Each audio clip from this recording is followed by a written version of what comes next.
K കൊച്ചിനെ കുറിച്ചുള്ള ഒരു അനുസ്മരണം എന്ന നിലയിൽ ഒരു ചരിത്ര വിദ്യാർത്ഥി എന്ന നിലയിൽ അദ്ദേഹത്തിന്റെ എഴുത്തുകൾ അദ്ദേഹം എങ്ങനെയൊക്കെയാണ് സാഹിത്യ സാംസ്കാരിക രാഷ്ട്രീയ ചരിത്ര മേഖലകളിൽ ഇടപെടലുകൾ നടത്തിയത് എന്നുള്ളതിനെ സംബന്ധിച്ച് ഒരു വിവരണം നൽകാനാണ് ഞാൻ ആഗ്രഹിക്കുന്നത്. കാര്യം അദ്ദേഹം ഒരുപാട് എഴുതിയ ഒരു മനുഷ്യനാണ്. ദീർഘകാലത്തെ പ്രവർത്തന പാരമ്പര്യമുണ്ട്. നിരവധി സമരങ്ങളിലൊക്കെ ഇടപെട്ടതൊക്കെയുണ്ട്. ഞാൻ തന്നെയാണെങ്കിലും ആദ്യമായിട്ട് അദ്ദേഹത്തെ കാണുന്നത്, ഞങ്ങളിങ്ങനെ അടുത്ത വലിയ സുഹൃത്തുക്കളൊന്നുമല്ല എങ്കിലും പരിചയമുണ്ട്. അദ്ദേഹത്തിന്റെ അനിയൻ കെ ബാബുരാജ് എന്ന് പറഞ്ഞ വ്യക്തി, അദ്ദേഹം നിരന്തരമായി ഇത്തരം ആനുകാലികളിലൊക്കെ എഴുതുന്ന ഒരു ശ്രദ്ധാനായിട്ടുള്ളൊരു ബുദ്ധിജീവിയാണ്. അപ്പൊ അദ്ദേഹത്തിന് നമ്മുടെ MG യൂണിവേഴ്സിറ്റിയുടെ സമീപത്ത് അദ്ദേഹം MG യൂണിവേഴ്സിറ്റിയിലെ ഒരു ഗസറ്റഡ് ഉദ്യോഗസ്ഥനാണ്. അപ്പൊ അദ്ദേഹത്തിനോട് ഒരു റൂം എടുത്തിട്ടുണ്ടായിരുന്നു. ഞങ്ങൾ കുട്ടികളൊക്കെ പലപ്പോഴും പല ആവശ്യങ്ങൾക്കും ചർച്ചയൊക്കെ ചെയ്യുന്നതിനൊക്കെ വേണ്ടി അവിടെ ഇങ്ങനെ കൂടാറിക്കും. അപ്പൊ അങ്ങനെ ഒരിക്കലും ഇരിക്കുന്ന സമയത്താണ് ഈ കൊച്ചേട്ടൻ അവിടെ വരുന്നത്. അപ്പൊ അദ്ദേഹം ഇവിടെ കൊല്ലം ജില്ലയിൽ തന്നെയുള്ള ഒരു അരിപ്പ ഭൂസമരത്തിൽ പങ്കെടുത്തിട്ട് വരുന്ന വരവാണ്. അപ്പൊ വലിയ ആവേശത്തിൽ അദ്ദേഹം റിട്ടയർഡൊക്കെ ആയി.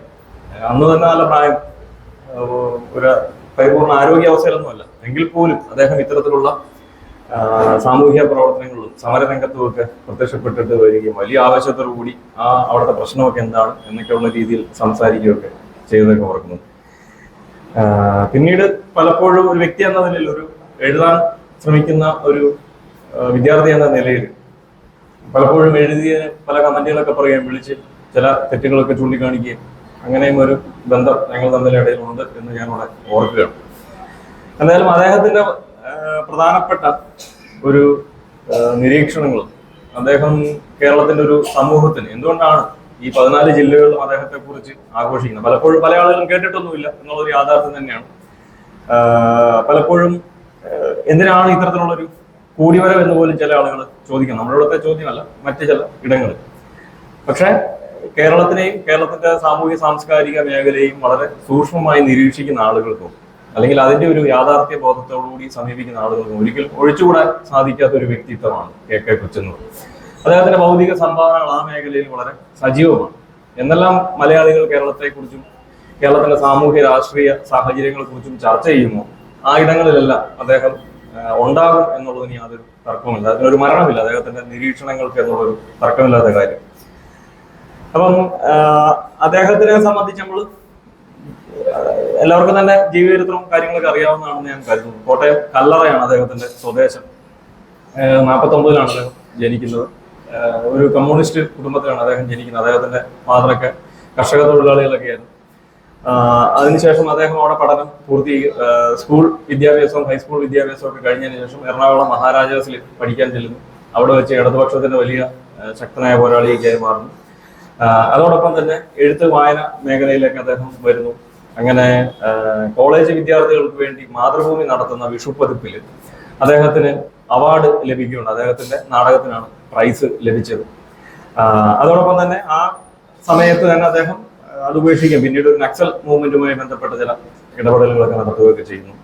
പിന്നീട് അദ്ദേഹത്തിന് KSRTC ഡിപ്പാർട്ട്മെന്റിൽ ജോലി ലഭിക്കുകയും അങ്ങനെ അദ്ദേഹം വയനാടും അങ്ങനെ മറ്റു പല പ്രദേശങ്ങളിലേക്ക് ജോലിക്കൊക്കെ ആയി പോവുകയും അതോടൊപ്പം തന്നെ സാമൂഹ്യ സാംസ്കാരിക പ്രവർത്തനങ്ങളിൽ ഇടപെടുകയും ചെയ്യുന്നതായിട്ടാണ് കാണുന്നത്. നിരവധി പ്രസിദ്ധീകരണങ്ങളിൽ ഇടതുപക്ഷവുമായി ബന്ധപ്പെട്ട ആലോചനകൾ എഴുതുകയും പിന്നീട് നക്സലൈറ്റ് മൂവ്മെന്റുമായി ബന്ധപ്പെട്ട കാര്യങ്ങൾ അത്തരത്തിലുള്ള പ്രവർത്തനങ്ങൾ വളരെ സജീവമായിരുന്നു.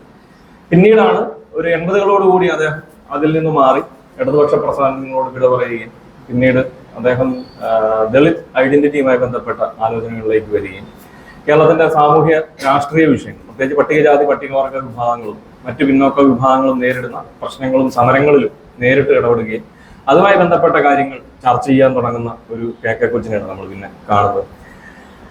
അതുപോലെ തന്നെ ശ്രദ്ധേയരായിട്ടുള്ള എന്നാൽ മുഖ്യധാരയിൽ ശ്രദ്ധിക്കപ്പെടാതെ നിൽക്കുന്ന പല നേതാക്കളെ കുറിച്ച് ഉദാഹരണം പറഞ്ഞാൽ ഇപ്പം ബാർബർ യൂണിയന്റെ ആളുകള്, മറ്റ് ഇതുപോലെ ചെറിയ ചെറിയ തൊഴിലുകളിൽ ഏർപ്പെട്ടിരിക്കുന്ന തുണി അലക്കുക എന്ന് തുടങ്ങിയ മേഖലകളിൽ മറ്റു പല മേഖലകളിൽ തൊഴിൽ ചെയ്യുന്ന ആളുകളുമായുള്ള അഭിമുഖങ്ങളൊക്കെ അദ്ദേഹം പ്രസിദ്ധീകരിക്കും. അവർ നേരിടുന്ന പ്രശ്നങ്ങൾ എന്താണ് എന്നുള്ളതിനെ കുറിച്ച്, അല്ലെങ്കിൽ ചില കോളനികളുടെ കേരളത്തിലെ തന്നെ പ്രത്യേകിച്ച് തിരുവിതാംകൂറിലേക്ക് തന്നെ ആദ്യകാല കോളനികളിൽ ഒന്നാണ് സജീവോത്തപുരം കോളനി എന്ന് പറയുന്ന ഒരു കോളനി. കോട്ടയം കുറിച്ചി എന്ന് പറഞ്ഞ സ്ഥലത്താണ് അത് തുടങ്ങിയത്. അപ്പം അവിടെ വലിയൊരു സമരം നടക്കുകയുണ്ടായി. അപ്പൊ ആ സമരത്തെ കുറിച്ച് അദ്ദേഹം എഴുതുന്നുണ്ട്, ചെങ്ങറ ഭൂസമരത്തെ കുറിച്ച് എഴുതുന്നുണ്ട്, അങ്ങനെ പല സമരങ്ങളെ കുറിച്ചുമൊക്കെ അദ്ദേഹം എഴുതുന്നു. അതോടൊപ്പം തന്നെ സാഹിത്യ മേഖലകളിൽ ചില വിമർശനങ്ങളും അദ്ദേഹം മുൻപോട്ട് വെക്കുന്നുണ്ട്. ചരിത്രപരമായിട്ടുള്ള ചില ആലോചനകൾ അദ്ദേഹം മുൻപോട്ട് വെക്കുന്നുണ്ട്. ചരിത്രത്തെ സംബന്ധിച്ചുള്ള ഒരു പുസ്തകം, കേരളത്തിന്റെ ഒരു ചരിത്രം എന്ന നിലയിൽ തന്നെ ഒരു പുസ്തകം അദ്ദേഹം തയ്യാറാക്കുന്നുണ്ട്. ഇപ്പൊ കേരള ഭാഷാ ഇൻസ്റ്റിറ്റ്യൂട്ടാണ് പ്രസിദ്ധീകരിച്ചത്. അദ്ദേഹത്തിന്റെ ലേഖനങ്ങൾ പ്രത്യേകിച്ച് മാതൃഭൂമിയിലും മാധ്യമത്തിലും സമകാലിക മലയാളത്തിലും ഭാഷാഭൂഷണിലും എല്ലാം വന്ന ലേഖനങ്ങൾ സമാഹരിച്ചുകൊണ്ടാണ് പുസ്തകങ്ങൾ പ്രസിദ്ധീകരിച്ചിരിക്കുന്നത്. പിന്നെ പല പ്രഭാഷണങ്ങളും ഒക്കെ കാണാറുണ്ട്. ആദ്യകാലങ്ങൾ മുതൽ ഇന്ത്യ വിഷനും ഏഷ്യാനെറ്റിന്റെ ആദ്യ സമയങ്ങൾ മുതൽ തന്നെ അദ്ദേഹത്തിന്റെ പല അഭിമുഖങ്ങളും ഒക്കെ നമുക്ക് ഇന്നും ഓൺലൈനിലൊക്കെ അവൈലബിൾ ആണ്. യൂട്യൂബിലൊക്കെ നോക്കിയാൽ നമുക്ക് കാണാൻ സാധിക്കുന്നത്. അപ്പം ഇങ്ങനത്തെ കുറെ പ്രവർത്തനങ്ങൾ നടത്തിയ ഒരു വ്യക്തി എന്ന നിലയിലാണ് നമ്മൾ സാധാരണ അദ്ദേഹത്തെ മനസ്സിലാക്കുക. അപ്പൊ ഇതിനൊരു സാമൂഹ്യശാസ്ത്രപരമായ ഒരു പ്രസക്തിയുണ്ട്. അതെന്താണ് എന്നുള്ളതാണ് ഞാൻ ചർച്ച ചെയ്യുന്നത്. ഇത് അദ്ദേഹത്തിന്റെ ഒരു ഭൗതിക ജീവിതം എങ്ങനെയായിരുന്നു എന്നുള്ളൊരു നേർചിത്രമാണ് നമ്മൾ കാണുന്നത്. പക്ഷെ ഇദ്ദേഹത്തിന്റെ ഒരു പ്രവർത്തനങ്ങൾ എങ്ങനെയാണ് വ്യത്യാസപ്പെട്ടിരിക്കുന്നത് എന്നുള്ളതാണ് വളരെ പ്രധാനപ്പെട്ട ഒരു ചോദ്യം. അപ്പൊ അതിൽ ഒന്നാമത്തെ രണ്ട് കാര്യങ്ങളാണ് ഞാൻ പറയാൻ ആഗ്രഹിക്കുന്നത്. അതിൽ ഒന്നാമത്തെ സാഹിത്യവുമായി ബന്ധപ്പെട്ട ചില ആലോചനകളാണ്. അപ്പം ഇദ്ദേഹം വരുന്ന ഒരു സമയം എന്ന് വെച്ചാൽ ഇദ്ദേഹം ഒറ്റയ്ക്ക് ചെയ്തു എന്നുള്ള രീതിയിലല്ല, ഒരു 80കളോട് കൂടി തന്നെയാണ് കേരളത്തിന് വേറൊരു രൂപത്തിൽ സാഹിത്യങ്ങളെ വിമർശനപരമായി സമീപിക്കുന്ന ഒരു കാര്യം തുടങ്ങുന്നത് 80കൾക്ക് ശേഷം. പ്രത്യേകിച്ച് ഒരു ദളിത് ചരിത്രം എന്ന നിലയിലും ദളിത് സാഹിത്യം എന്ന നിലയിലേക്കുള്ള ഒരു ആലോചനയാണ് അവർ മുൻപോട്ട് കൊണ്ടുവരുന്നത്. അതൊരു പാൻ ഇന്ത്യൻ കോണ്ടെക്സ്റ്റിൽ നടന്ന ഒരു സംഭവമാണ്. അംബേദ്കറുമായി ബന്ധപ്പെട്ട ആലോചനകളുടെ ഭാഗമൊക്കെ ആയിട്ട്. അപ്പൊ അത് എന്ന് പറഞ്ഞാൽ നമുക്ക് സ്വാഭാവികമായിട്ടും ദളിതെന്ന് കേൾക്കുമ്പോൾ എന്തോ ജാതിക്കാരുടെ ഒരു വിഷയമാണ്, അല്ലെങ്കിൽ നമ്മുടെ നാടൻ ഭാഷയെ പറഞ്ഞ പട്ടികജാതിക്കാർ എന്തോ പ്രശ്നമാണ് ദളിത് എന്നുള്ളൊരു സാധനമാണ് നമ്മൾ മനസ്സിലാക്കിയിട്ട് പൊതുജനങ്ങൾ മനസ്സിലാക്കിയത്. എന്നാൽ സാമൂഹ്യശാസ്ത്രം അങ്ങനെയല്ല മനസ്സിലാക്കുന്നത്. ദളിത് എന്ന് പറഞ്ഞ ഒരു സംജ്ഞയെ സാമൂഹ്യശാസ്ത്രം മനസ്സിലാക്കിയിരിക്കുന്നത് അതൊരു വിമർശന സംജ്ഞ എന്ന നിലയിലാണ്. ഒരു എന്തെങ്കിലും ഒരു എഴുത്ത് വ്യവഹാരത്തിന് എഴുതിയ ഒരു കൂട്ടം നമ്മൾ വിമർശനപരമായി സമീപിക്കുന്നത്, ജാതിയെ മുൻനിർത്തി സമീപിക്കുന്ന ഒരു ചിന്താധാരയാണ് നമ്മൾ ദളിത് എന്നുള്ളൊരു പരിപ്രേക്ഷയിൽ നമ്മൾ പറയുന്നത്. അപ്പൊ ഇദ്ദേഹത്തിന്റെയും അതുപോലെ തന്നെ ആ ഒരു സമയത്ത് നിരവധി ആളുകൾ വരുന്നുണ്ട്. ഒരു CD എന്ന് പറഞ്ഞൊരു പ്രസിദ്ധീകരണവും കുറേയധികം വ്യക്തികളും ഒക്കെ മധ്യ കേരളവുമായി ബന്ധപ്പെട്ടൊക്കെയാണ് രൂപപ്പെടുന്നത്. കുറേയധികം ദളിത് ഇന്റലക്ച്വലുകളൊക്കെയാണ് അത് വരുന്നത്. അപ്പൊ ഇവരുടെ ഒരു പ്രധാനപ്പെട്ട വിമർശനം എന്ന് പറയുന്നത് മലയാള സാഹിത്യത്തെ വിമർശിക്കുക എന്നുള്ളൊരു രീതി ഉണ്ടായിരുന്നു. അപ്പം എല്ലാ വിഷയങ്ങളും അങ്ങനെയാണ്, വിമർശനപരമായി കൊണ്ടാണ് നമ്മൾ വികസിക്കുന്നത്. എന്തൊരു എഴുത്തിനെ ആണെങ്കിലും ചരിത്രത്തെ ആണെങ്കിലും അതിനോട് ചില ചോദ്യങ്ങൾ ചോദിക്കുകയും അതിനോട് വിമർശനപരമായ ചില സമീപനങ്ങൾ എടുക്കുകയും ചെയ്യുന്ന സമയത്താണ് ആ സാഹിത്യം വളരുകയുള്ളൂ. എല്ലാ വ്യവഹാരങ്ങളും അങ്ങനെ തന്നെയാണ്. അതായത് സാഹിത്യമാണെങ്കിലും ചരിത്രമാണെങ്കിലും അതിനോട് ചില വിമർശന ചോദ്യങ്ങൾ ചോദിക്കുമെങ്കിൽ മാത്രമാണ് അത് പുതുക്കി പണിയാൻ സാധിക്കുക. അപ്പം മലയാളികളുടെ ഒരു പൊതുബോധം എന്ന അല്ലെങ്കിൽ മലയാളികൾ സാഹിത്യം എന്ന നിലയിൽ ആഘോഷിച്ചുകൊണ്ടിരുന്ന മലയാള സാഹിത്യത്തിനോട് ചില ചോദ്യങ്ങൾ ഒരു സംഘം ആളുകൾ ചോദിക്കണം. അതിലൊരു പ്രധാനപ്പെട്ട വ്യക്തി എന്ന നിലയിലാണ് KK കൊച്ചിന്റെ സംഭാവനകൾ. അപ്പൊ നാളെ അതുവരെയുള്ള മലയാള സാഹിത്യം പരിശോധിക്കുമ്പോൾ മലയാള സാഹിത്യത്തിൽ മുഴുവൻ നാം കാണുന്നത് കേവലമായി മലയാളി എന്ന നിലയിൽ അവതരിപ്പിക്കപ്പെടുന്നത് എപ്പോഴും ഒരു നായർ സ്വത്വത്തെ മാത്രമാണ് നമ്മൾ കാണുന്നത്, ഒരു നായർ ഐഡന്റിറ്റിയാണ് കാണുന്നത്.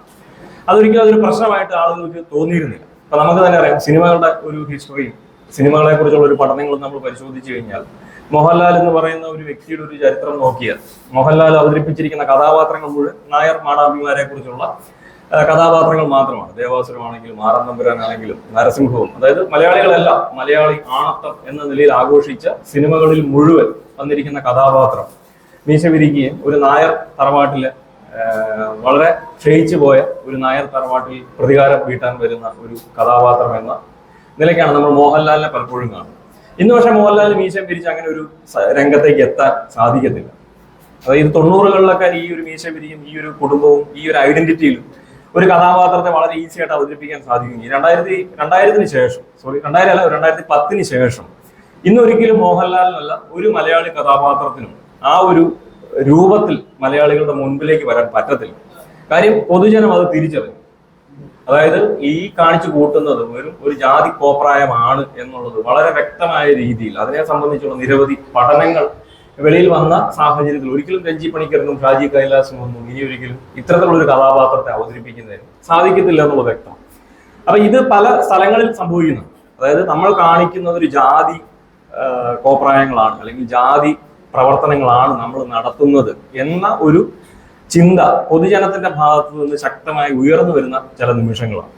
അപ്പൊ നമ്മൾ മലയാള സാഹിത്യത്തിലേക്ക് വീണ്ടും പോവുകയാണ്. ഇദ്ദേഹത്തിന്റെ അതുപോലെ പല ആളുകൾ പ്രദീപൻ പാമ്പരിക്കുന്നിനെ പോലുള്ള ആളുകളൊക്കെ കൂടുതൽ രൂക്ഷമായ ഭാഷയിൽ വിമർശിച്ചിട്ടുള്ളതാണ്.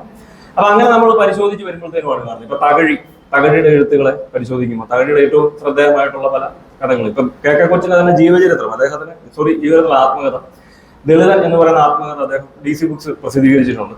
അപ്പൊ അതിൽ അദ്ദേഹത്തിന്റെ ബാല്യകാലത്തെ കുറിച്ചൊക്കെ അദ്ദേഹം പറയുമ്പോൾ അദ്ദേഹം വളരെ കാര്യമായ രീതിയിൽ തകഴിനെ MD ഒക്കെ ഭയങ്കര ആവേശത്തോടുകൂടി വായിക്കുന്നുണ്ട്. മഞ്ഞിന്റെ അകത്തെ പല ഭാഗങ്ങളും അദ്ദേഹത്തിന് കാണാപ്പാടമായിരുന്നു എന്നൊക്കെ അദ്ദേഹം എഴുതുന്നുണ്ട്. പക്ഷെ പിന്നീട് വരുന്ന ഒരു സാഹചര്യത്തിൽ 80-കൾക്ക് ശേഷം അംബേദ്കറേയും മറ്റു പല സാമൂഹ്യ ശാസ്ത്ര ചിന്തകളും ഒക്കെ വായിച്ചു വരുന്ന സാഹചര്യത്തിൽ അദ്ദേഹം മഞ്ഞ് വായിക്കുമ്പോൾ, മഞ്ഞിന്റെ അകത്ത് അല്ലെങ്കിൽ MDയുടെ കൃതികൾ വായിക്കുമ്പോൾ, അല്ലെങ്കിൽ തകഴിയുടെ കൃതികൾ വായിക്കുമ്പോൾ അതിനകത്ത് മുഴുവൻ ജാതിയെയാണ് കാണുന്നത്. ഒരുതരം ജാതി വിവേചനത്തിനെയും, അതായത് ഒരു കൂട്ടം മനുഷ്യരെ ഭയങ്കരമായി അധിക്ഷേപിക്കുന്ന ഒരു സാഹിത്യ രചനകൾ മാത്രമാണ് മലയാളി സാഹിത്യം എന്നുള്ളൊരു കാഴ്ച വളരെ വ്യക്തമായി കാണുകയാണ്.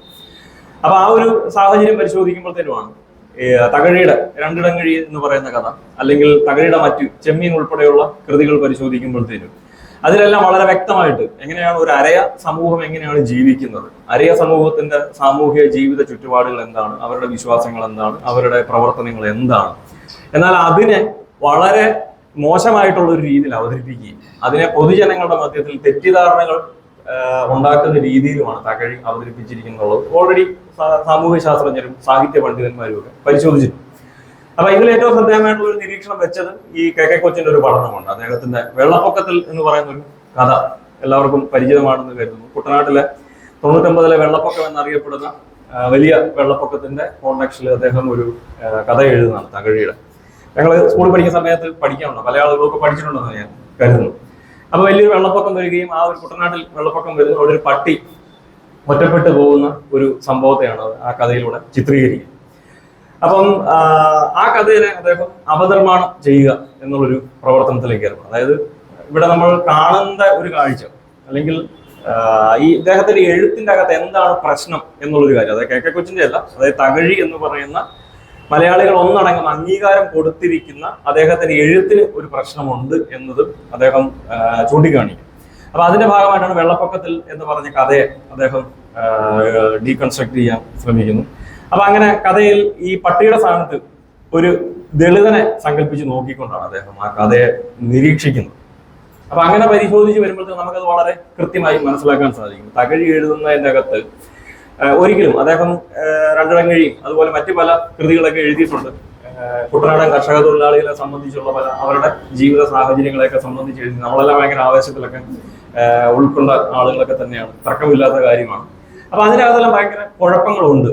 അത് ഒരിക്കലും അവരുടെ ഒരു ജീവിതത്തിനെ കാണിക്കുന്ന അല്ല എന്നുള്ളൊരു വെളിപ്പെടുത്തലാണ് 80-കൾക്ക് ശേഷം വരുന്നത്. അതായത് തകഴി എഴുതി വെച്ചിരിക്കുന്ന തകഴിയുടെ പേനയിലൂടെ വന്ന കേരളത്തിലെ പിന്നോക്ക വിഭാഗങ്ങളെ സംബന്ധിച്ചുള്ള രചനകൾ, അത് മത്സ്യത്തൊഴിലാളികളെ സംബന്ധിച്ചാണെങ്കിലും കർഷക തൊഴിലാളികളെ സംബന്ധിച്ചുള്ള രചനകളാണെങ്കിലും അത് പരിപൂർണമായി ഇവരെ മറ്റൊരു രീതിയിൽ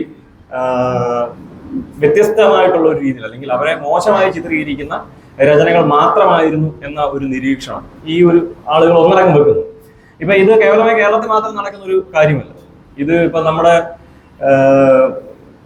ഇദ്ദേഹത്തിന്റെ ഷേക്സ്പിയറിന്റെ വർക്കുകൾ പരിശോധിച്ച് കഴിഞ്ഞാൽ ഷേക്സ്പിയറിനെ ഒന്നും ഇപ്പൊ ഈ പറയുന്ന നല്ലൊരു യൂണിവേഴ്സിറ്റികളിലും ശ്രദ്ധേയമായിട്ടുള്ള സ്ഥാപനങ്ങളൊന്നും തന്നെ പഠിപ്പിക്കുന്നില്ല. അപ്പൊ കാര്യം നമ്മളെല്ലാം പഠിച്ചിട്ടുള്ള കാര്യം തന്നെയാണ്. പക്ഷെ ഷേക്സ്പിയർ എന്ന് പറഞ്ഞു കഴിഞ്ഞാൽ അദ്ദേഹത്തിന്റെ വർക്കുകൾ നമ്മൾ പരിശോധിച്ചു കഴിഞ്ഞാൽ ഷേക്സ്പിയർ പറയുന്ന കടുത്ത വംശീയത മാത്രം പറഞ്ഞുകൊണ്ടിരിക്കുന്നതാണ്. യഹൂദന്മാർ അദ്ദേഹത്തിന്റെ ഏതൊരു കൃതി പരിശോധിച്ചു കഴിഞ്ഞാലും ഷേക്സ്പിയർ എഴുതിയിരിക്കുന്നത് ഷൈലോക്ക് എന്ന് പറഞ്ഞാൽ ഇപ്പൊ നമ്മളൊക്കെ 10ാം ക്ലാസ്സിലേക്ക് പഠിച്ചു ഉത്തര ഷൈലോക്ക് വാസ് എ ജൂ എന്ന് പറഞ്ഞാണ് അതിന്റെ ഉത്തരം തന്നെ. ആരാണ് ഷൈലോക്ക് എന്ന് ചോദിച്ചു കഴിഞ്ഞാൽ, അല്ലെങ്കിൽ ഷേക്സ്പിയറിന്റെ കൃതികളിൽ വരുന്നതിന്റെ അകത്ത് കള്ളന്മാരും കൊള്ളക്കാരും കൊള്ളുവരാത്ത മനുഷ്യന്മാർ മുഴുവൻ വരുന്നവരെ യഹൂദന്മാരൊക്കെ ആയിട്ടുള്ള ആളുകളൊക്കെ വരുന്നത്, അല്ലെങ്കിൽ ഏതെങ്കിലും ഒരു വിഭാഗത്തിനെ മാർക്ക് ചെയ്തുകൊണ്ടാണ് അദ്ദേഹത്തിന്റെ എഴുത്തുകൾ വരുന്നത്. അപ്പൊ അദ്ദേഹത്തിന്റെ രചനകൾ നല്ല ചില സ്ഥാപനങ്ങളിൽ ഇപ്പൊ നമ്മൾ ചില യൂണിവേഴ്സിറ്റികളൊക്കെ സമീപ സമയങ്ങളിൽ കാണുന്ന കാഴ്ചയാണ്. അവരുടെയൊന്നും കൃതികൾ ഒരിക്കലും പഠിപ്പിക്കാൻ പാടില്ല കുട്ടികളെ എന്നുള്ളൊരു കർശന തീരുമാനം പല ശ്രദ്ധേയമായിട്ടുള്ള യൂണിവേഴ്സിറ്റികൾ എടുക്കാറുണ്ട്. കാര്യം അന്ന് എഴുതുകയും നമ്മളത് വായിക്കുകയും ചെയ്തെങ്കിൽ നമുക്ക് മനസ്സിലായിട്ടില്ല കാര്യങ്ങൾ. പക്ഷെ അതിനെക്കുറിച്ചുള്ള ഗഹനമായ പഠനങ്ങൾ വെളിയിൽ വരുമ്പോഴാണ് ഷേക്സ്പിയർ എന്ന് പറയുന്ന ഒരു യഹൂദനെ സംബന്ധിച്ച് അദ്ദേഹം ഒരു കുറ്റകൃത്യമാണ് ചെയ്തിരിക്കുന്നത്. അവരുടെ വിഭാഗത്തിനെ പരിപൂർണമായി ഏറ്റവും മോശമായ രീതിയിൽ എഴുതി അവതരിപ്പിച്ചിരിക്കുന്ന ഒരു വ്യക്തിയാണ് ഷേക്സ്പിയർ. അപ്പൊ ഇതേ രീതിക്ക് തന്നെയാണ് നമ്മൾ മലയാള സാഹിത്യത്തിലേക്ക് വരുന്നത്. ഇത് ലോകമെമ്പാടും ഉണ്ടായിരുന്നു. അതായത് ലോകമെമ്പാടുമുള്ള സാഹിത്യ കൃതികൾ വളരെ ശക്തമായ നിലയിൽ ഭയങ്കരമായി ആഘോഷിച്ചിരുന്ന ഒരു രീതി ആയിരുന്നെങ്കിൽ 80-കൾക്ക് ശേഷം പ്രത്യേകിച്ച് അത് പോസ്റ്റ് കൊളോണിയൽ പഠനങ്ങളും അങ്ങനെ പലതരത്തിലുള്ള പഠനങ്ങൾ വെളിയിൽ വരുന്ന ഒരു സാഹചര്യമാണ്. അപ്പൊ അതിന്റെ പശ്ചാത്തലത്തിൽ വായിക്കുമ്പോൾ ഇവരെല്ലാം ഭയങ്കര കുഴപ്പം പിടിച്ച ആളുകൾ തന്നെയാണ്. ഇപ്പൊ എം ടി വാസുദേവൻ നായരെ നമ്മൾ പരിശോധിക്കുന്നു. അപ്പൊ അദ്ദേഹത്തിന്റെ പേരിൽ തന്നെ ജാതിയും കാര്യങ്ങളൊക്കെ വരുന്നു. അദ്ദേഹം എഴുതുന്ന മുഴുവൻ നമുക്ക് എന്താണെന്ന് വളരെ വ്യക്തമായിട്ട് അറിയാവുന്ന കാര്യമാണ്. പക്ഷെ അദ്ദേഹം എഴുതുന്ന ഒരിക്കലും ഒരു ജാതിയായിട്ട് മലയാളികൾക്ക് തോന്നാറില്ല. അതെന്തുകൊണ്ടാണ്? അതേസമയം ഈ TKC വടുതല എഴുതുമ്പോഴോ അല്ലെങ്കിൽ പോളിച്ചരക്കോട് എഴുതുമ്പോഴോ അയ്യപ്പൻ എഴുതുമ്പോഴോ അതൊരു ജാതി ആയിട്ട് മാറും. അപ്പൊ ഇതാണ് ഒരു പൊതുബോധം എന്ന് പറയുന്നത്, മലയാളികളുടെ പൊതുബോധം എന്ന് പറയുന്നത്. ഇപ്പൊ എം ടി വാസുദേവൻ നായർ എഴുതുന്നതൊന്നും മലയാള സാഹിത്യം എന്ന നിലയിൽ വരികയും ഇപ്പുറത്തെ സൈഡിൽ വേറെ താഴ്ന്ന ജാതിയിൽ അല്ലെങ്കിൽ പിന്നോക്ക ജാതിയിൽ നിന്നുള്ള ആളുകൾ എഴുതുമ്പോൾ അതൊരു ദളിത് സാഹിത്യം എന്നുള്ള ഒരു ചിന്ത ആളുകളിലേക്ക് ഇടയിലേക്ക് വരികയാണ്. അപ്പൊ ഇതിനെയാണ് ഇവിടെ ഈ സാമൂഹ്യ ശാസ്ത്രജ്ഞരും പോസ്റ്റ് കൊളോണിയൽ പഠനങ്ങൾ നടത്തുന്ന ആളുകളും ഇത്തരത്തിലുള്ള KK കൊച്ചിനെ പോലുള്ള ആളുകൾ നോക്കുക, അതിനെയാണ് പൊളിക്കുക എന്നുള്ളൊരു ടേമാണ് നമ്മളവിടെ ഉപയോഗിക്കുന്നത്. അപ്പൊ ഇവർ ചെയ്യുന്ന ഭയങ്കര തെറ്റായിട്ടുള്ള ഒരു രചനാ രീതിയാണ് എന്നുള്ളത് കൃത്യമായി ചൂണ്ടിക്കാണിക്കുകയാണ് അവിടെ. അപ്പൊ ഇങ്ങനെ പരിശോധിച്ച് വരുമ്പോൾ തന്നെ കേരളത്തിൽ ഇതിനൊരു വിമർശനപരമായി സമീപിക്കുക, അതായത് ഇവരുടെ എഴുത്തുകൾ. അപ്പം നാടകങ്ങളെ കുറിച്ചൊക്കെ ഉള്ള ഒരു കാര്യങ്ങൾ പരിശോധിച്ചാൽ ഇതേ രീതിയിൽ തന്നെ നമ്മൾ ഈ KPCയുടെ നാടകങ്ങൾ പരിശോധിക്കുമ്പോഴോ അല്ലെങ്കിൽ നിങ്ങൾ തന്നെ കമ്മ്യൂണിസ്റ്റ് ആക്കി പോലുള്ള നാടകങ്ങളൊക്കെ പരിശോധിച്ച് വരുമ്പോൾ ഇവർ ചെയ്യുന്ന അതിന്റെ കഥാപാത്രങ്ങൾ ആരാണ് എന്നുള്ളൊരു കാര്യമാണ് പരിശോധിക്കുന്നത്. അവിടെ നമ്മൾ കാണുന്ന കഥാപാത്രങ്ങൾ എന്ന് പറഞ്ഞു കഴിഞ്ഞാൽ ചാത്തനും കോരനും ഒക്കെ കണ്ടത്തിൽ നിൽക്കുകയും ബാക്കിയുള്ള ആളുകൾ വേറെ തരം വിപ്ലവത്തിലേക്ക് കയറുന്ന ഒരു കാഴ്ചയിലാണ് നമ്മൾ ഈ അന്നത്തെ ഒരു സാഹിത്യം വിഭാവന ചെയ്യപ്പെട്ടിരിക്കുന്നത്. അപ്പൊ അത് ഒരു ജാതിയാണ് എന്നുള്ളൊരു ആലോചന ആളുകൾക്ക് വന്നിട്ടില്ല. ഇപ്പൊ അതിനകത്ത് നമുക്ക് വളരെ സിമ്പിൾ ആയിട്ടുള്ള ഒരു ഉദാഹരണത്തിൽ പറഞ്ഞു കഴിഞ്ഞാൽ, നമ്മളെല്ലാവരും ഇന്ന് ഭയങ്കര കുഴപ്പം പിടിച്ച് അല്ലെങ്കിൽ ആരെങ്കിലും കാണിക്കുമോ വിഡ്ഢിത്തരമാണല്ലോ എന്ന് പറയുന്ന ഒരു സാധനമാണ് സതി എന്ന് പറയുന്നതിന് ഉദാഹരണമായിട്ട് എടുക്കുന്നത്. സതി നമ്മുടെ ഇന്ത്യയിൽ വളരെ ശക്തമായ രീതിയിൽ നടന്നിരുന്ന ഒരു കാര്യമാണ്. സതി നിരോധിച്ചതിന്റെ പേരിൽ 10-20,000 സ്ത്രീകൾ സമരം ചെയ്ത ഒരു നാടും കൂടിയാണ് നമ്മുടെ ഇന്ത്യ എന്ന് പറയുന്നത്. അപ്പൊ സതി വളരെ കൃത്യമായി ഒരു ഭർത്താവ് മരിക്കുകയാണെങ്കിൽ ഭർത്താവിന്റെ ചിതയിൽ ചാടി ഭാര്യ മരിക്കുന്നു. അതൊരിക്കലും ഒരു തെറ്റായിട്ട് ആർക്കും തോന്നിയിട്ടില്ല, ഇന്ത്യക്കാർക്ക് ഒരിക്കലും തോന്നിയിട്ടില്ല. അതൊരു കുഴപ്പം പിടിച്ചതാണെന്നും അതൊരു തെറ്റായിട്ടുള്ള ഒരു കാര്യമാണെന്ന് ഇന്ത്യക്കാർക്ക് ഒരിക്കലും തോന്നിയിരുന്നില്ല. നൂറ്റാണ്ടുകളായിട്ട് അത് ആചരിച്ചു വരികയാണ്. അപ്പൊ അത് തെറ്റാണെന്നും സ്ത്രീകൾ അങ്ങനെ ചാരേണ്ട ആവശ്യമില്ല എന്നുള്ളൊരു പഠിപ്പിക്കലും വരുന്നത് ബ്രിട്ടീഷ് കൊളോണിയൽ പീരീഡിലാണ്. ആ സമയത്താണ് ആളുകൾക്ക് അത് തിരിച്ചറിവുണ്ടാകുന്നത്. അന്ന് ചെയ്തുകൊണ്ടിരുന്ന കാര്യം അല്ലെങ്കിൽ അയിത്തത്തിനെ കുറിച്ചുള്ള ഒരു കാര്യം, ഓരോ ജാതിയും ഇത്ര അകലം പാലിക്കണമെന്നും അല്ലെങ്കിൽ ഓരോ ജാതിക്കാരും ഇന്ന കാര്യങ്ങൾ മാത്രമേ ചെയ്യാവുള്ളൂ എന്നുമൊക്കെ പറയുന്ന ഒരു കാര്യം നമ്മളെ സംബന്ധിച്ച് തെറ്റല്ലായിരുന്നു. പക്ഷെ അത് തെറ്റായി മാറുന്നത് വേറൊരു പ്രത്യേക കൊളോണിയൽ ആധുനികത വരുന്ന ഒരു പീരീഡിലാണ്. സതി ചെയ്യുന്നത് തെറ്റാണ് എന്നുള്ളത് അതിന്ന് ആരോട് ചോദിച്ചാലും അത് ഭയങ്കര വിഡ്ഢിത്തരമാണ് എന്നുള്ളത് യാതൊരു തർക്കവുമില്ല. അപ്പൊ അതേ രീതിക്ക് തന്നെയാണ് മലയാള സാഹിത്യം എന്ന നിലയിൽ അവതരിപ്പിക്കപ്പെട്ടുകൊണ്ടിരുന്നത്. വളരെ കൃത്യമായി ഒരു വിഭാഗം ആളുകളുടെ മാത്രം സാമൂഹ്യ അനുഭവങ്ങളായിരുന്നു എന്ന ഒരു വിമർശന ചോദ്യമാണ് 80-കൾക്ക് ശേഷം ഇവര് പ്രധാനമായും മുൻപോട്ട് വരും.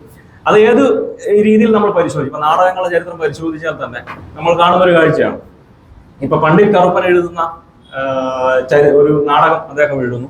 ബാലകലേശം എന്ന് പറഞ്ഞ നാടകം എഴുതുന്ന സാഹചര്യത്തിൽ സ്വദേശാഭിമാനി കൃഷ്ണപിള്ള അതിനെ എഴുതുന്നത് വാലകലേശം എന്ന് പറയുന്നത് അദ്ദേഹം എഴുതുന്നത്. വാലൻ കമ്മ്യൂണിറ്റിപ്പെട്ടാണല്ലോ ഈ പണ്ഡിറ്റ് കറുപ്പൻ. അപ്പം അദ്ദേഹത്തിനെ കളിയാക്കിക്കൊണ്ടാണ് എഴുതുന്നത് വാലകലേശം എന്നും പറഞ്ഞിട്ടാണ് അദ്ദേഹം എഴുതുന്നത്. പിന്നീട് അതിനെ നമ്മൾ കുറച്ചുകൂടെ പുറത്ത് പോയി കഴിഞ്ഞാൽ മലയാളി മെമ്മോറിയൽ എന്ന രീതിയിൽ നമ്മൾ പഠിക്കാനും വായിക്കാനും ഒക്കെ ശ്രമിച്ചിരിക്കുന്ന ഒരു വലിയ ഒരു സുപ്രധാന തീരുമാനം എന്ന നിലയിലൊക്കെയുള്ള ഒരു രേഖ നമ്മുടെ മുൻപിലുണ്ട്, മലയാളി മെമ്മോറിയൽ എന്ന് പറയുന്നത്. അപ്പൊ അതിന്റെ ഒരു ഹിസ്റ്ററി പരിശോധിച്ചാൽ നമ്മൾ കാണുന്നതാണ് ആരാണ് മലയാളി എന്ന രീതിയിൽ അവതരിപ്പിച്ചത് എന്നുള്ളതാണ് ഒരു പ്രധാനപ്പെട്ട ചോദ്യമായിട്ട് അവിടെ ഹിസ്റ്റോറിയന്മാർ ചോദിക്കുന്നത്. ആ മലയാളി സമൂഹത്തിന്റെ അകത്ത് അല്ലെങ്കിൽ മലയാളി മെമ്മോറിയലിനകത്ത് ഒപ്പിട്ട് വെച്ചിരിക്കുന്ന മൊത്തം ഒരു വിഭാഗത്തിൽപ്പെട്ട ആളുകളാണ് അതിന്റെ 90% ഒപ്പിട്ടിരിക്കുന്നത്. ബാക്കി കുറച്ച് ഈഴവരും കുറച്ച് ക്രിസ്ത്യാനികളും മാത്രമാണ് അതിനകത്ത് വരുന്നത്. ബാക്കിയെല്ലാം നായർ വിഭാഗത്തിൽപ്പെട്ട ആൾ. അപ്പൊ ഇവരൊക്കെയാണ് അതായത് സമയം ഒരു പിന്നീട് നമ്മൾ ഈഴവ മെമ്മോറിയൽ കാണുന്നുണ്ട്. അതേസമയം നായർ മെമ്മോറിയൽ അല്ല അവിടെ വരുന്ന പേര്, മലയാളി മെമ്മോറിയൽ എന്നൊരു ടേമാണ് അവിടെ ഉപയോഗിക്കുന്നത്. അപ്പൊ ഇത്തരത്തിൽ നമ്മൾ ഏത് മേഖലയെ പരിശോധിച്ചാലും ഇത്തരത്തിലുള്ള ഒരു ആധിപത്യം, ജാതിയുടെ ആധിപത്യം വളരെ ശക്തമായ നിലയിൽ മലയാള സാഹിത്യത്തിനകത്ത് നിൽക്കുന്ന ഒരു കാഴ്ചയുണ്ട്. അപ്പൊ ഇതിനെ വിമർശനപരമായി സമീപിക്കുക എന്നുള്ളതായിരുന്നു 80-കൾക്ക് ശേഷം ഉയർന്നു വന്ന പ്രധാനമായിട്ടും ദളിത് ചിന്തകന്മാരുടെ ഒരു പ്രധാന പദ്ധതി എന്ന് പറയുന്നത്. അതായത് ആളുകളെ ബോധവാന്മാരാക്കുക.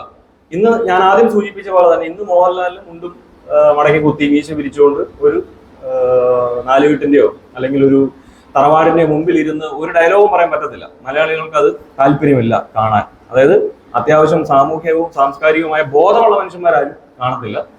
എന്നാൽ 20 കൊല്ലം മുമ്പ് അങ്ങനെയല്ലായിരുന്നു.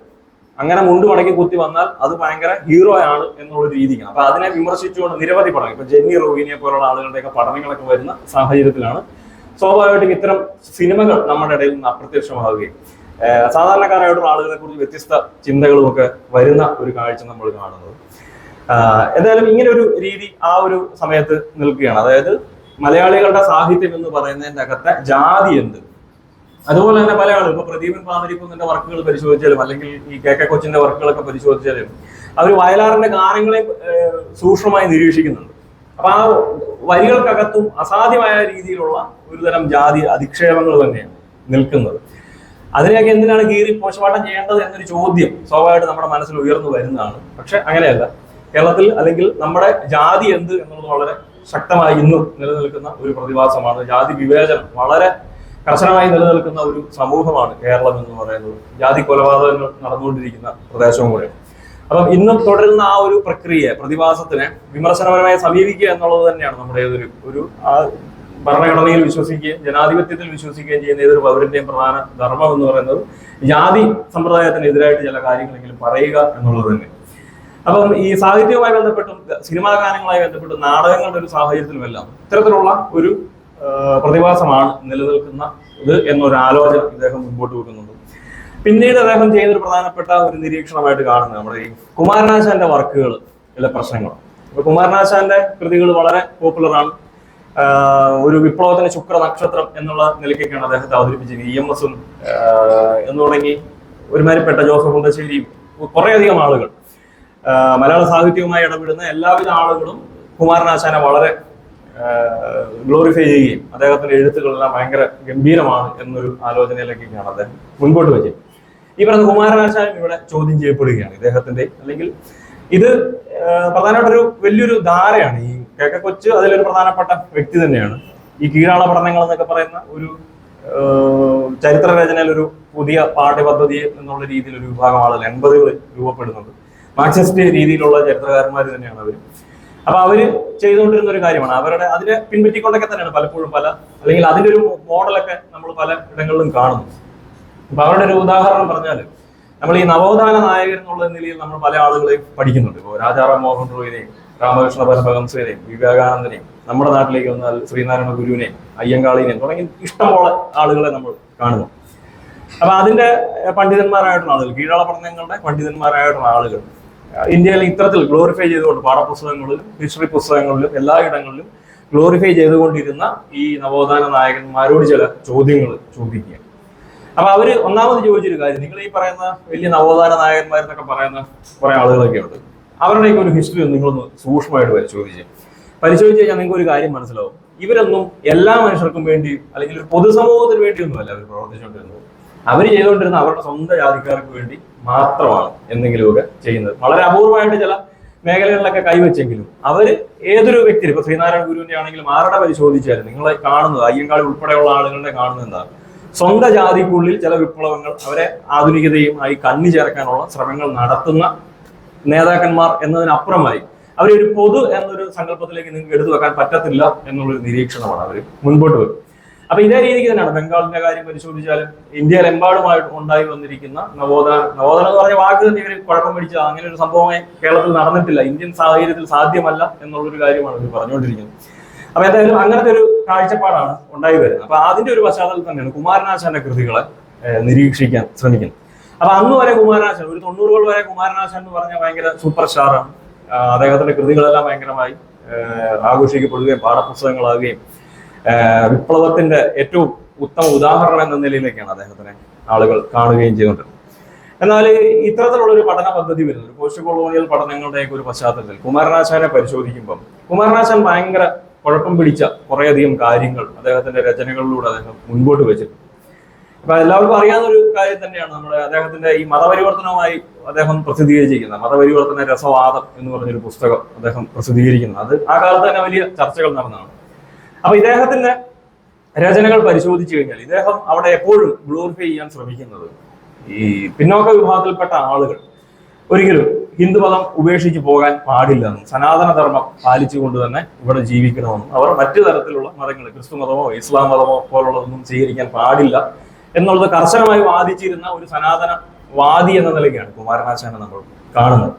അദ്ദേഹത്തിന്റെ എല്ലാ രചനകളും ആ ഒരു രീതിക്ക് തന്നെയാണ് പോകുന്നത്. അദ്ദേഹം എന്തിനെ കുറിച്ച് പറഞ്ഞാലും അദ്ദേഹം സ്വാഭാവികമായി പറയാൻ ശ്രമിക്കുന്നത് ആ കാലത്ത് ഈഴവ വിഭാഗത്തിന്റെ ഇടയിൽ ഉണ്ടായി വന്നിരുന്ന വലിയ വിപ്ലവകരമായിട്ടുള്ള ഇപ്പൊ സി കേശവൻ ഉൾപ്പെടെ അല്ലെങ്കിൽ സി വി കുഞ്ഞിരാമൻ ഉൾപ്പെടെയുള്ള ആളുകൾ മുൻപോട്ട് വെച്ച ആശയത്തിന് ഓപ്പോസിറ്റ് നിൽക്കുന്നതും അല്ലെങ്കിൽ പിൽക്കാലത്ത് ഈഴവ മൂവ്മെന്റ് ഭയങ്കര ശക്തമായി പോകുന്ന സാഹചര്യമാണ് ഇദ്ദേഹത്തിന് മരണത്തിന് ശേഷവും നമ്മൾ കാണുന്നതെങ്കിൽ അദ്ദേഹം എപ്പോഴും വാദിച്ചാണ് അദ്ദേഹത്തിന്റെ കൃതികളിൽ വളരെ കൃത്യമായി നമ്മൾ ഇവിടെ തന്നെ നിൽക്കേണ്ടതാണ് എന്നുള്ളൊരു നിരീക്ഷണം കുമാരനാശാൻ വ്യാപകമായ രീതിയിൽ വെച്ചിട്ടുണ്ട് എന്നുള്ളൊരു കാര്യമാണ് അദ്ദേഹം ചൂണ്ടിക്കാണിക്കുന്നത്. അപ്പൊ അത് സനാതനം എന്നുള്ളൊരു ടേമൊക്കെ തന്നെയാണ് കെ കെ കൊച്ചിന്റെ ഒരു പഠനം തന്നെ ഇതുമായി ബന്ധപ്പെട്ട് മാതൃഭൂമി ആഴ്ചപ്പതിപ്പിൽ പ്രസിദ്ധീകരിച്ചിട്ടുണ്ട്. അപ്പൊ അദ്ദേഹം മാത്രമല്ല മറ്റു പല പണ്ഡിതന്മാരും ഇദ്ദേഹത്തെ വിമർശനപരമായി സമീപിച്ചിട്ടുണ്ട്. അപ്പൊ കുമാരനാശാന്റെ എഴുത്തുകൾ പരിശോധിക്കുമ്പോഴും അതായത് ഇവരുടെ ഒരു പ്രധാന സംഭാവന എന്ന നിലയിൽ നമ്മൾ മനസ്സിലാക്കേണ്ടത് സതിയുടെ കാര്യം പറഞ്ഞ പോലെ സതി ചെയ്യുന്നത് തെറ്റാണെന്ന് ഒരു പ്രത്യേക പീരീഡിലാണ് നമുക്ക് മനസ്സിലാകുന്നത്.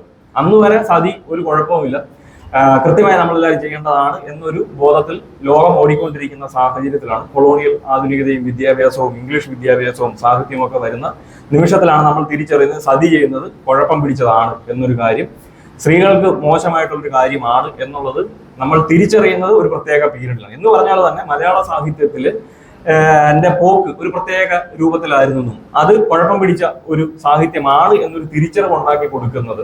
അവിടെ കൊളോണിയൽ ആധുനികത എങ്ങനെയാണോ ഇടപെട്ടത് അതേ രീതിക്ക് തന്നെയാണ് കെ കെ കൊച്ച് ഉൾപ്പെടെയുള്ള ആളുകൾ അതിനകത്ത് ഇടപെടുകയും സിനിമയും സാഹിത്യവും നാടകവും എല്ലാം അടിമുടി ജാതിയിൽ കുളിച്ചു നിൽക്കുന്നതാണ് എന്നൊരു കാര്യം അദ്ദേഹം മുൻപോട്ട് വെക്കുന്നു.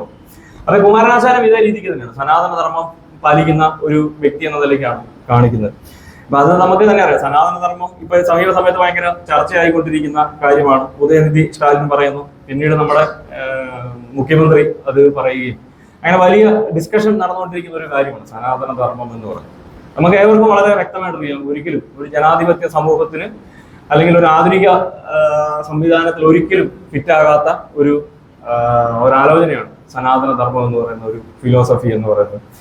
അപ്പൊ അത് അതിന്റെ അകത്ത് വലിയ വിപ്ലവമാണെന്നോ അല്ലെങ്കിൽ ചില ആളുകൾ ഒരു ഓണ്ടോളജിക്കൽ ചോദ്യം അല്ലെങ്കിൽ അതിന്റെ ഒരു എക്സിസ്റ്റൻസ് എങ്ങനെയാണ് എന്നെ സംബന്ധിച്ചുള്ള ഒരു ചോദ്യമാണെന്നൊക്കെയുള്ള ചില തെറ്റായിട്ടുള്ള ആലോചനകൾ ഇപ്പൊ മുൻപോട്ട് വരുന്നത്. അത് പരിപൂർണമായി തെറ്റാണ്. ഇപ്പൊ സനാതന ധർമ്മം ഇപ്പൊ നമ്മൾ സിമ്പിൾ ആയിട്ട് പറഞ്ഞാൽ ഇപ്പം അതിന്റെ ഒരു ബേസിങ്ങിനാണ് കിടക്കുന്നത്, ഞാൻ എങ്ങനെ ഉണ്ടായി എന്നുള്ളൊരു ചോദ്യം വരുന്നു.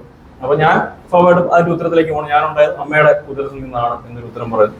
അപ്പൊ ഞാൻ അമ്മയുടെ ഉദരത്തിൽ എങ്ങനെയാണ് വന്നത് എന്നുള്ളതാണ് അടുത്ത ചോദ്യം വരുന്നത്. അപ്പം അമ്മയുടെ ഉദരത്തിൽ ഞാൻ അച്ഛനിൽ നിന്ന് വന്നു എന്നുള്ള ഒരു ഉത്തരത്തിലേക്ക് പോകും. അപ്പൊ ഞാൻ അച്ഛനിലേക്ക് എങ്ങനെയാണ് വന്നത് എന്നുള്ള അടുത്ത ചോദ്യത്തിലേക്ക് പോകും. ഞാൻ അച്ഛനിലേക്ക് വന്നത് ഞാനൊരു ഭക്ഷണം കഴിച്ചതിന്റെ ഭാഗമായിട്ടാണ് ഞാൻ വന്നത് എന്ന് പറയുന്നത്. അപ്പൊ ഞാൻ ഭക്ഷണത്തിൽ എങ്ങനെ, അപ്പൊ ഞാൻ ഭക്ഷണം ഒരു പഴമായിട്ടാണ് ഞാൻ വന്നത് എന്നുള്ളൊരു ചോദ്യത്തിൽ ഉത്തരത്തിലേക്ക് പോകുന്നു. അപ്പൊ പഴത്തിലേക്ക് ഞാൻ എങ്ങനെ, ഞാനൊരു വൃക്ഷത്തിലായിരുന്നു എന്നുള്ളൊരു ഉത്തരത്തിലേക്ക് പോകുന്നു. അപ്പൊ ഞാൻ വൃക്ഷത്തിൽ എങ്ങനെയായിരുന്നു എന്നുള്ളൊരു ചോദ്യം വരുന്നു. വൃക്ഷത്തിന്റെ വേരിൽ നിന്നാണ് ഞാൻ വന്നത് എന്ന് പറയുന്നു.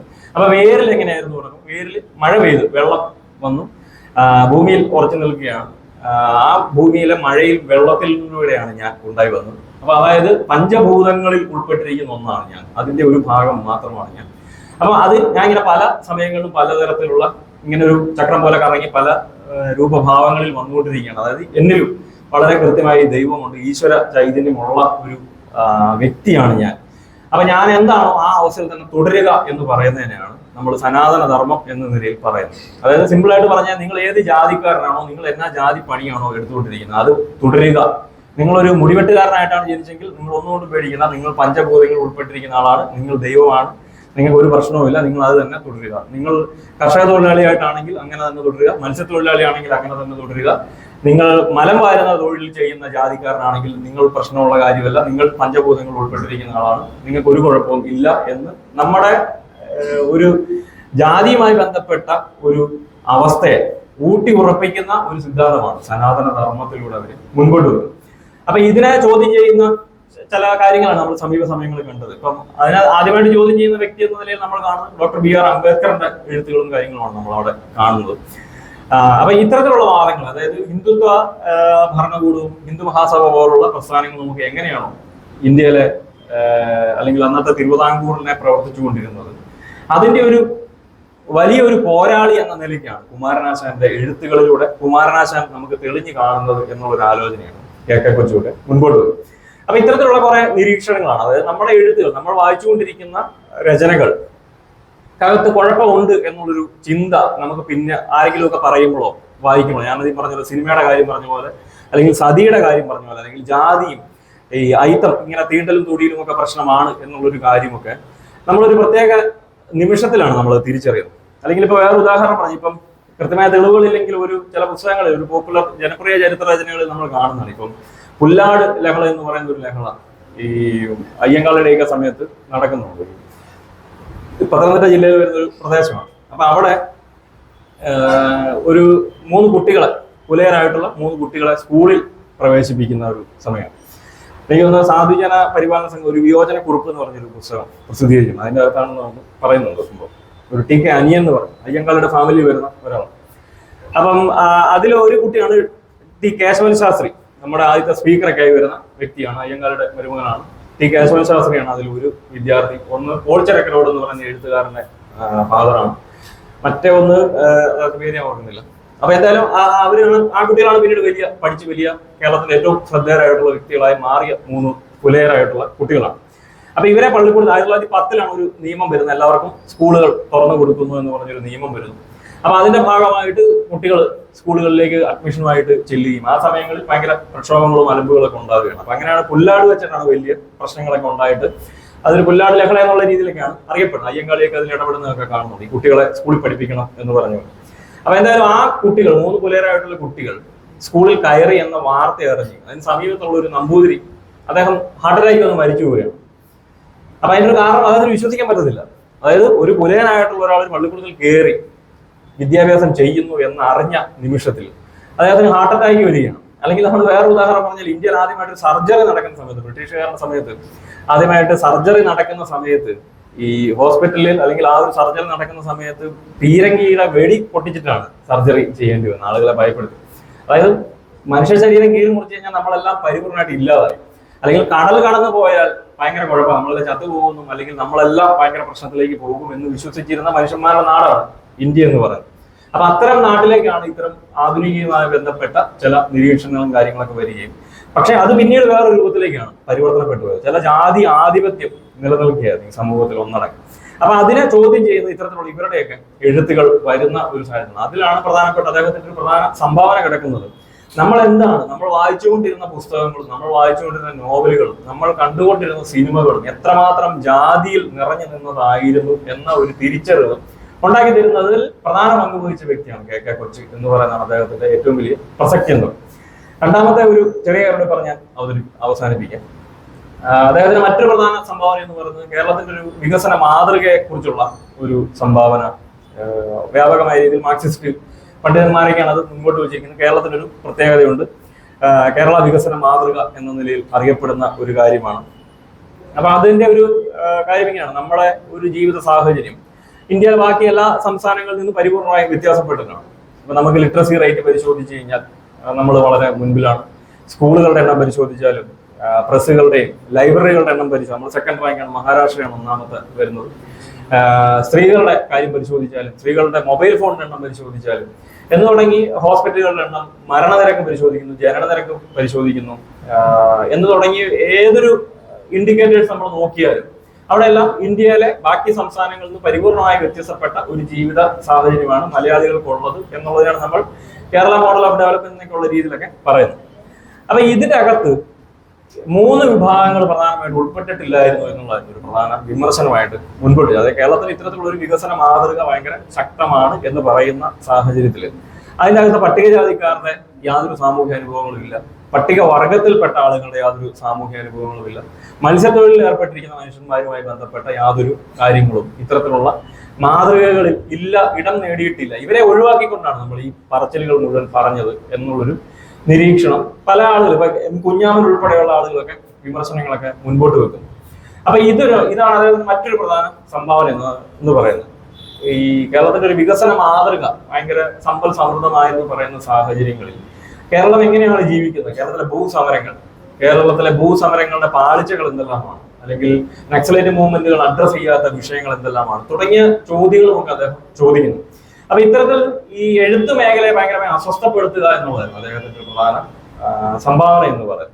അപ്പം സ്വാഭാവികമായിട്ടും അത് താഴെത്തട്ടിലോ അല്ലെങ്കിൽ എല്ലാ ജനവിഭാഗങ്ങളും ഇത്തരം കാര്യങ്ങളൊന്നും അറിയണമെന്നില്ല എന്നുള്ളൊരു തർക്കമില്ലാത്ത കാര്യം തന്നെയാണ്. നമുക്ക് എല്ലാവർക്കും അറിയാം, വായന എഴുത്ത് പോലുള്ള വളരെ കുറച്ച് ആളുകൾ മാത്രമാണ് നമ്മുടെ നാട്ടിൽ വായിക്കാറുള്ളത്. അപ്പം അത്തരം എല്ലാ ആളുകളുടെ ഇടയിലേക്കും എത്തിച്ചേർന്ന, അല്ലെങ്കിൽ സിനിമ പോലെയോ അല്ലെങ്കിൽ ഇവരുടെ ചില മറ്റു പല ഇപ്പോഴത്തെ സോഷ്യൽ മീഡിയ ഒക്കെ പോലെയുള്ള ഒരു രീതിയിലൊക്കെ എല്ലാവരുടെ ഇടയിൽ എത്തിയിട്ടില്ലെങ്കിൽ പോലും എഴുത്തും വായനയും എഴുത്തുമായി ബന്ധപ്പെട്ട പ്രവർത്തനങ്ങളിൽ ഏർപ്പെടാൻ ശ്രമിക്കുന്ന ആളുകൾക്കും ചില ചോദ്യങ്ങൾ മുൻപിൽ അവശേഷിപ്പിച്ചിട്ടാണ് കെ കൊച്ച് എന്ന് പറയുന്ന ശ്രദ്ധേയനായിട്ടുള്ള ആ ബുദ്ധിജീവി നമ്മളെ വിട്ട് പിരിഞ്ഞിരിക്കുന്നത്. അതാണ് അദ്ദേഹത്തിന്റെ പ്രധാനപ്പെട്ട സംഭാവന എന്ന് പറയുന്നത്.